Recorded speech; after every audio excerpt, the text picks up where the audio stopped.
In today's Closer Look, can one senator help the Republican Party broaden its base?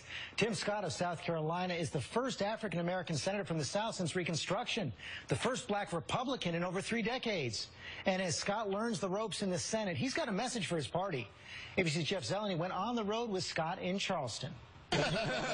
Tim Scott is happy to be back home in South Carolina, giving high fives, posing for selfies. There you go. In every audience, hamming it up. This is my cousin. Look at that. For 5 years, he's been on a rocket ride, rising from the Charleston County Council to the House of Representatives to the U.S. Senate. Encourage me. We caught up with him the day Congress started its 5-week summer break, leaving a long list, including immigration, unresolved. And it's a hard question to wrestle with, is how to be compassionate for people that you know are coming to your borders looking for a better way of life, and at the same time adhering to the laws of the country. Congress, both chambers, had 2 months to deal with this, and nothing. Walked away with absolute. Is it not a crisis anymore? This is not a crisis that occurred in the last 2 months.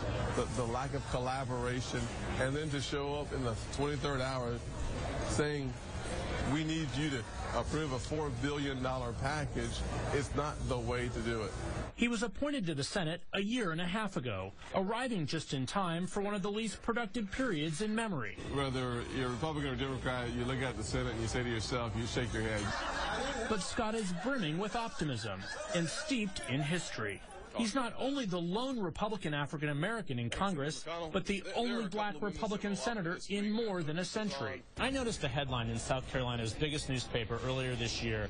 It says the GOP hopes Tim Scott will attract more black voters. Do you think you've done that? I hope what I provide is an opportunity to have a serious conversation with voters everywhere. Black voters, white voters, old voters, young voters. Why do Republicans continue to struggle so much diversifying their ranks? We don't need to simply win the demographic war. We need to win the war of ideas. Black Republicans are a rare find here in South Carolina.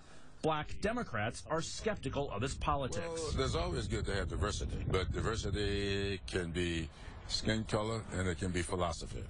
I would hope that the Republican Party would be a little more diversified in its approach to governance. Scott says Republicans should spend more time focusing on poor and middle-class Americans. Have Republicans as a party, though, focused enough on these issues? I think there's always room for improvement, without any question. One of the things I've said very consistently is that we have to play in the education space. My life was changed because of public education. Scott grew up on this dead-end street in North Charleston. He thinks of this neighborhood when he gets hate mail or hears condemnations. Carolina NAACP leader called him the GOP's ventriloquist dummy. When they say those criticisms, do they know that you grew up here? I mean, at the end of the day, these folks who are criticizing me, very few of them have taken the time to make a phone call, to have a conversation, to have a debate about my agenda. The truth of the matter is they have no clue who I am or what I stand for. 15 unelected conservative leaders are beaming about their new senator, in part because of his opposition to President Obama's policies. He's a core conservative, and he articulates what he believes and resonates very well with South Carolina Republicans. And back here we have... Along the way, Scott started an unusual program, the Undercover Senator.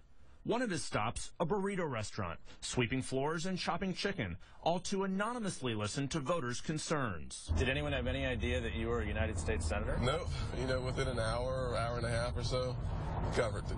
Typically, someone says, aren't you that guy? No, I'm not Darius Rucker. I'm just Tim Scott. And our federal... These days, he's putting on his salesman's hat for the GOP, trying to sell a hopeful message and soften a debate he says is too often inflammatory and shrill. Do you ever feel like you'd like to turn the volume down, though, on some of those senators on both sides on the Senate floor? Well, let me say, yes. I mean, just to be blunt, absolutely. On whose microphone? Well, I can't be that blunt. In Republican-rich South Carolina, Scott's election in November seems almost assured. Hey, good to see you, sir. Y'all doing? It's his next chapter that's still to be written. There you go. For this week, Jeff Zeleny, ABC News, Charleston, South Carolina. Thanks to Jeff Zeleny for that.